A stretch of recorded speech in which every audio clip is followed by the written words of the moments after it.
My beauty, my style, self-growth, my way. Hey girl, welcome back to the channel. If this is your very first time, my name is Toni and I'm gonna just prepare y'all. Things about to get a little crazy, okay? So let's go ahead and get into these tips on how we can keep date night spicy. Y'all, I have been married going on 11 years. And it was a test, but we have made it here, and I want to get into talking about date night and why date night is so important and tips on keeping it spicy all of these years, okay? But first, if you've been here before, then you already know, not skilled at talking and doing my brows, so let's go ahead and pop my brows on in 3, 2, 1. So first things first, let's establish the makeup look. We are going with a, I don't want to say it's even full glam. We're going with a soft, cute glam type look today. A one color type look on the eyelids. So I'm going in with my Juvias Place, the Rebel in the color Honey palette.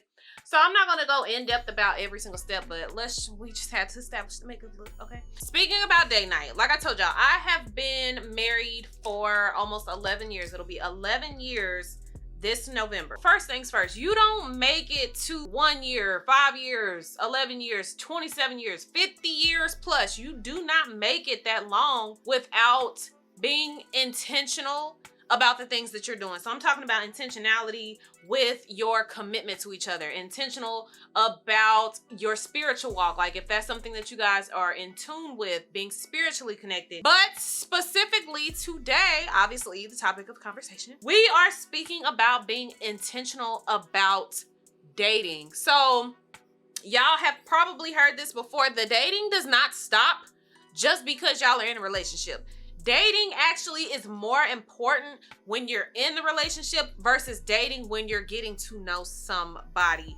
It's just a way of having that intimate alone time, having moments together where y'all can continue to grow and learn and, you know, discover who each other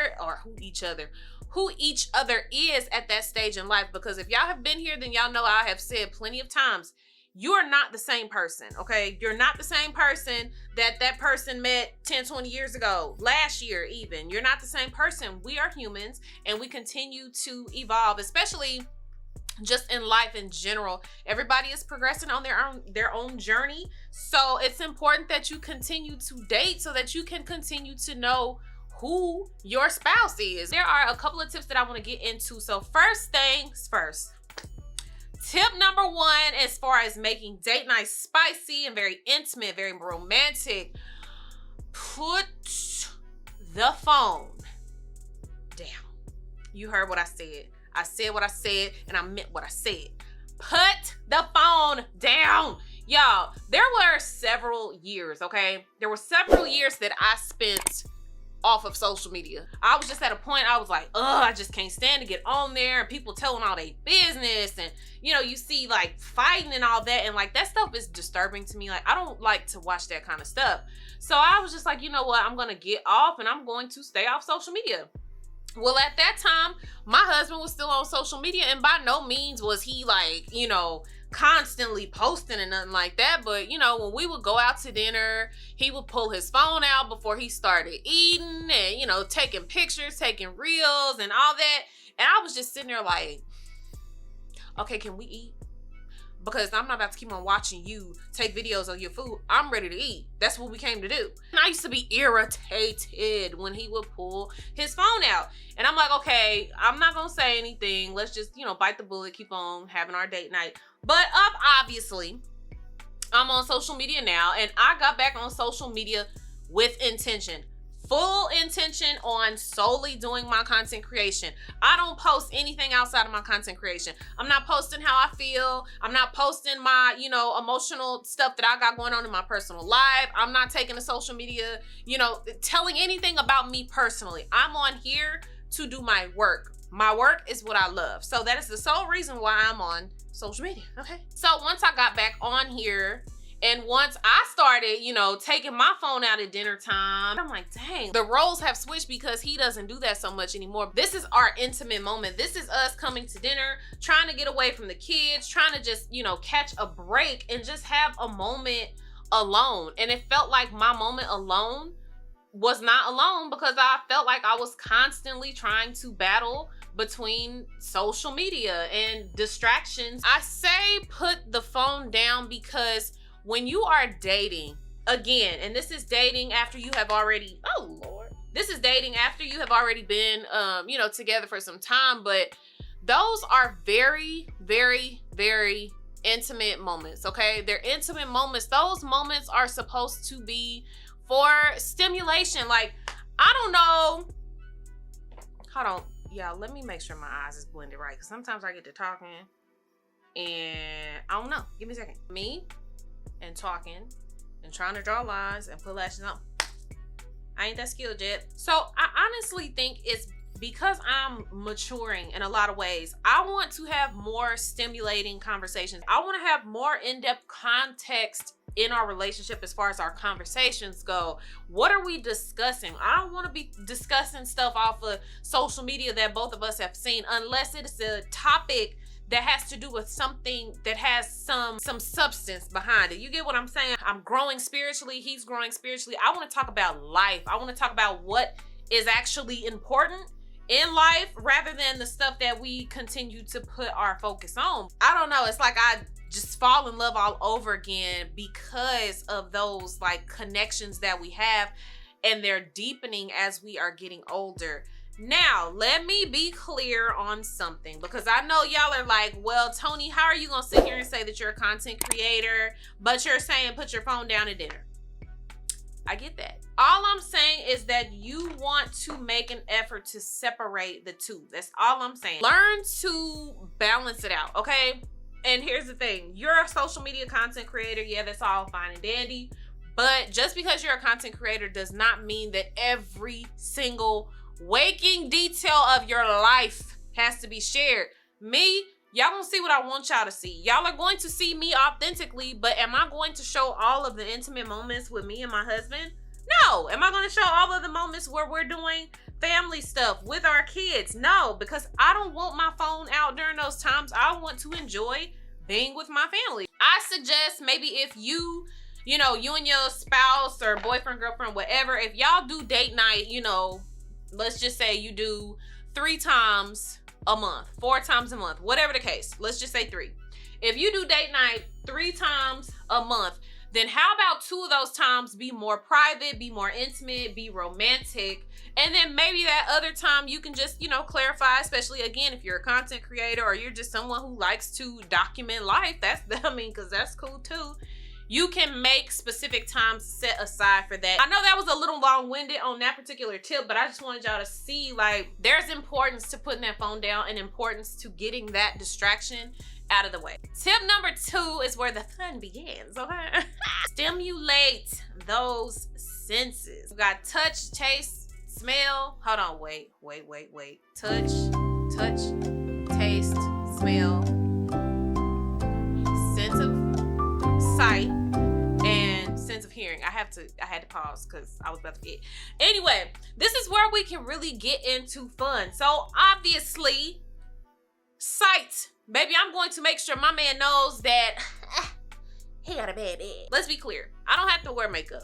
Everybody who wears makeup does not have to wear makeup. Aw, man.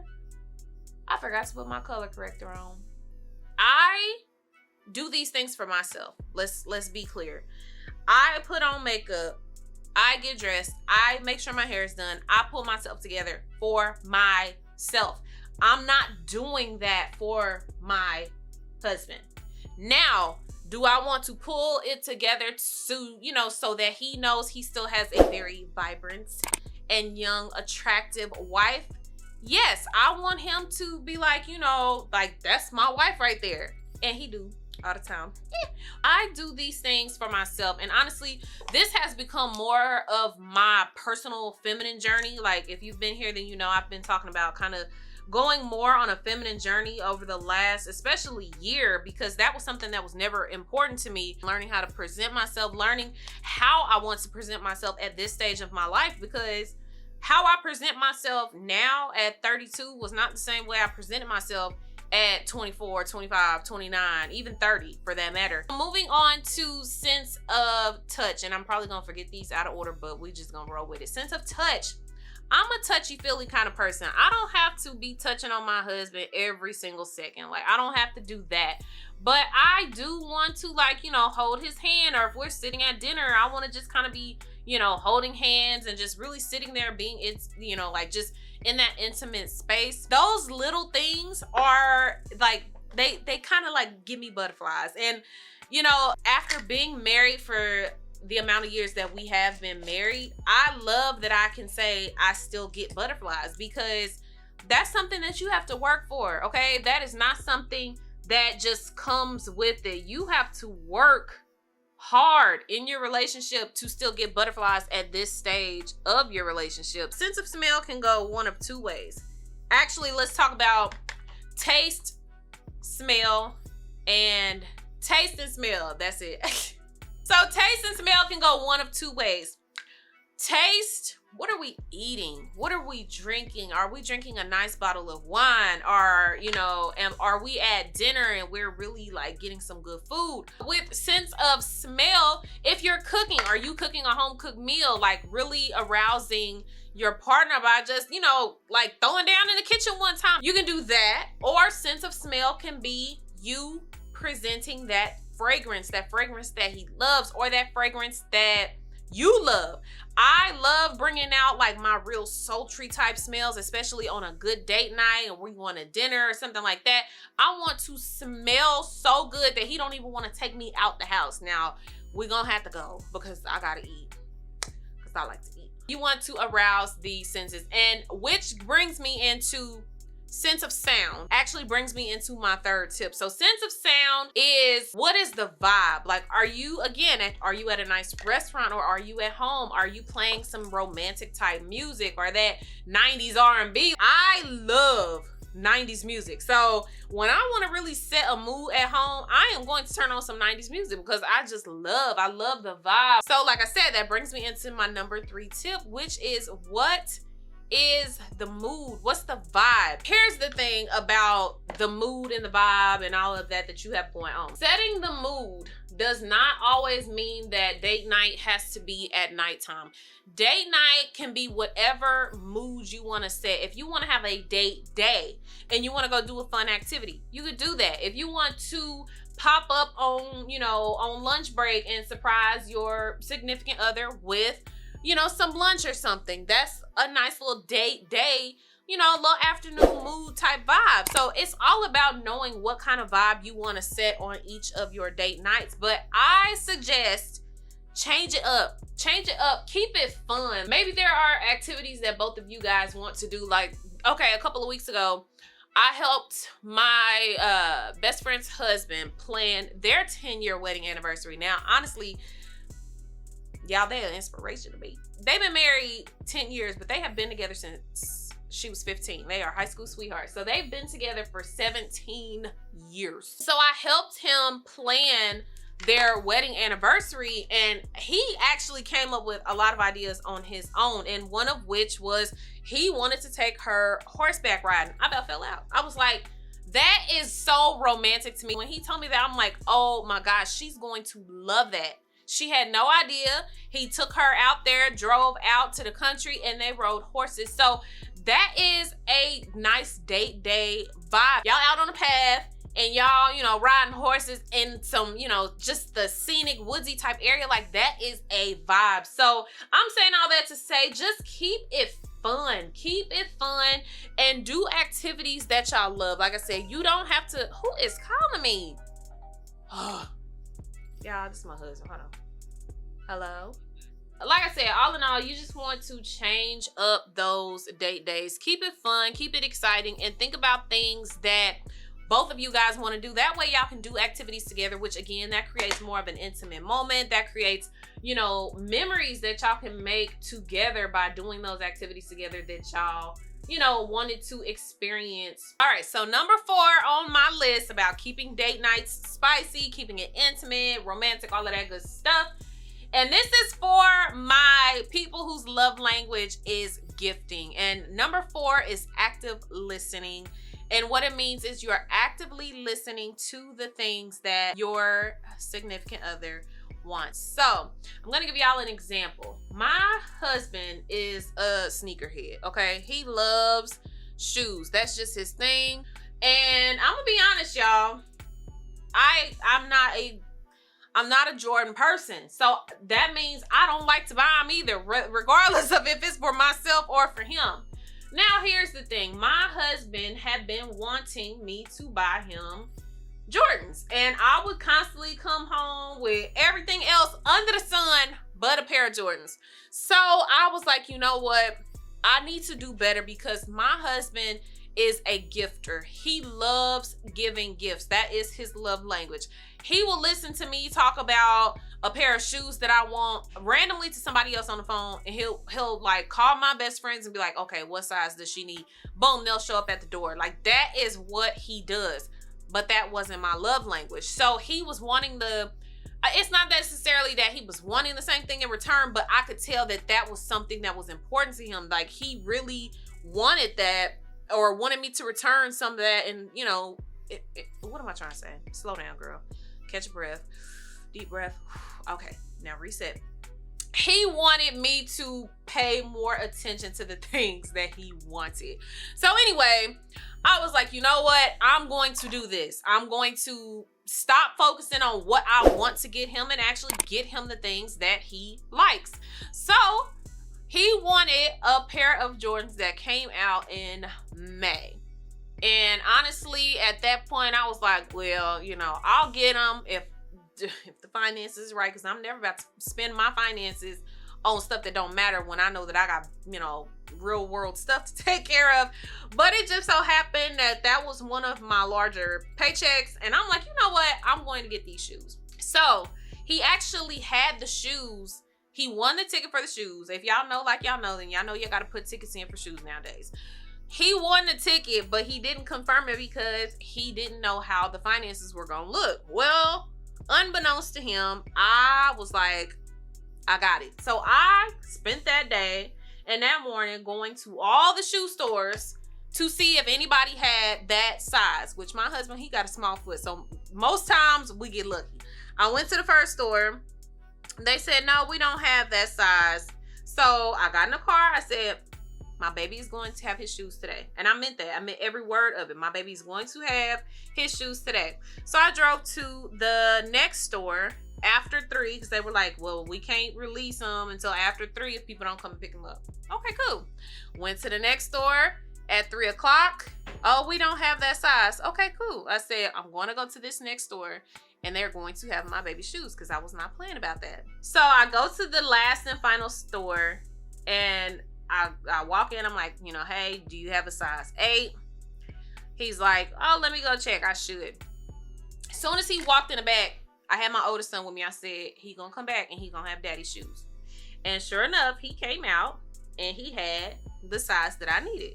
So when I got home, my sister happened to be at the house and she's like, well, you should like, you know, set him up somewhere so that he sees them, like kind of make him look for it. So I'm like, okay, cool. So I have this little ottoman sitting right next to my TV, what's the thing called? Entertainment stand, whatever.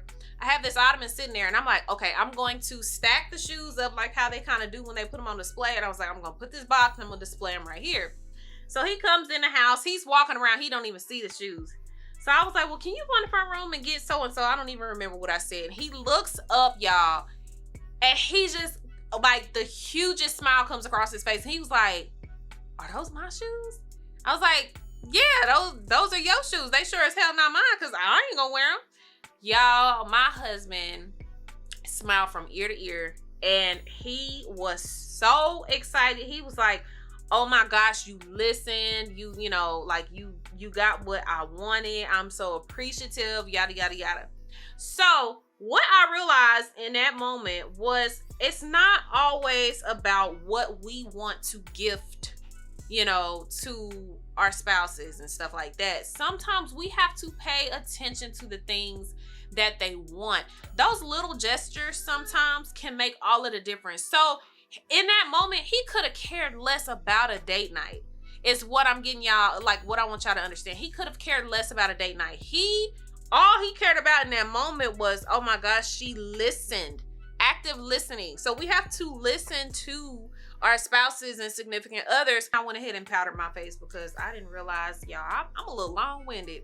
And I was talking and I was looking, I'm like, dang, I'm on my last step. Let me catch my face up a little bit. My last and final tip for today, as far as keeping date night spicy and really just being in that romantic setting with your significant other, is regularly date. And I already said it at the beginning of the video, not realizing that I forgot that I wrote that down as my last and final tip, but it's okay. I just want to reiterate that dating is, again, it's more important after you've put in the long haul. Like, you date up front, you getting to know one another, y'all, you know, there's nothing else to do, like y'all gotta go out. When you get in the relationship, we get busy, we get married, we start having kids, we got, you know, this event, that event, I got parent teacher conference, I got this, you know, the list goes on. And so dating becomes a chore that's like way at the bottom of the list. But don't ever let dating get to the bottom of the list so much so that you're just disconnected from your partner. I don't even care if you have to designate once a week that y'all are gonna sit down and watch a movie together, and let that be y'all date night at home. Like, just do something to where you are ensuring that you are having that connection time with one another. Is so important so that you don't lose sight of that, because let's be honest, if you're in a relationship that you know, all kind of curveballs can be thrown your way. Everything from finances at the top of the list on down the line. So you have a lot of, you know, distractions and things like that that can, you know, really hit hard for your relationship. So I'm gonna go ahead and wrap up my face. I'm gonna throw the rest of my bronzer on, let this bake for a second, throw on some lipstick, and then let's come back and wrap up this little chit chat. So that brings us to a wrap on today's makeup look for date night. Like I said, all in all, just make sure that you continue dating. Make sure that you continue spending that time connecting with one another so that you can keep that relationship hot, spicy, and moving along. And again, remember, I am no psychiatrist, no therapist, no none of that, sweetie. I don't have no degrees in none of this. I'm just saying that this is my personal experience, and I think dating is so important for the longevity of your relationship. So make sure that y'all drop in the comment section below. Tell me how I did. Tell me how my makeup looks today for my date night, or if some of these tips helped you out on today to keep that date night spicy in your relationship. But that is all I have for you guys. If you've been here before, then baby, you should already know what I'm about to say. But if not, don't forget to hit that subscribe button below, baby. And also make sure that you guys are hitting that notification bell as well, so you can see when the content is going up on my channel, so that you don't miss any of my videos. But I love y'all, and until next time,